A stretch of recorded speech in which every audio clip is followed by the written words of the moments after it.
During the conflict known as the Thousand Years' War, the two different factions, the hegemony and the confederation, both reach out to refill their ranks by conscripting other species into their ranks. This is tantamount to basically slavery, as what would happen if the species fights against either side, they would quickly find their homeworld reduced to a molten cinder floating in space. When the war reached the Sol sector on Sol 3, they found a small group, only about 7 billion, waiting to be used as cannon fodder in the Thousand Years' War. Quickly realized that they were severely outnumbered and extensively outgunned, that humans, as they were called, were forced to join the cacophony of creatures in the hegemony. Even for their allies, the humans are difficult to wrangle. Rather competitive, somewhat violent in nature, also constantly questioning the authority of those above them, questioning the battle plans, and always trying to put in their opinions, never truly respecting the chain of command. Though considered undersized by galactic standards due to their much higher gravity on their home planet, the humans immediately were relegated to that of frontline soldiers, as they ended up being very, very good at doing so. On a distant planet, not too far from their own home sector, Guerenka IV in the Guerenka sector is under extreme assault, both sides not wanting to give up this mineral-rich world, yet it is not going well for the hegemony. Many of their other sentient species that were forced to join are not well suited for frontline combat. The majority of the species are herbivore species and don't have offensive weapons built into them, and have very difficult times handling any type of weapon.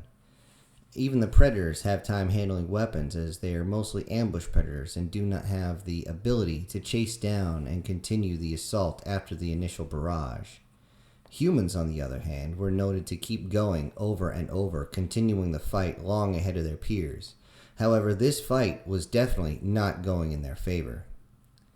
In the middle of the capital city, Orencha, the Confederation forces headed in for their final assault, definitely breaking the back of the hegemony forces.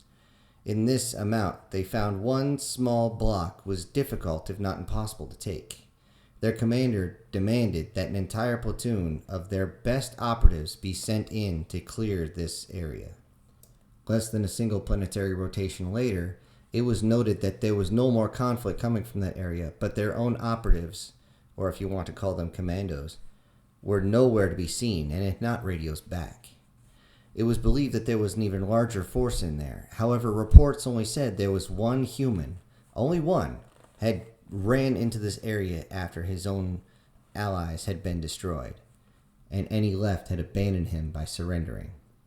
So they sent this time a company of their own.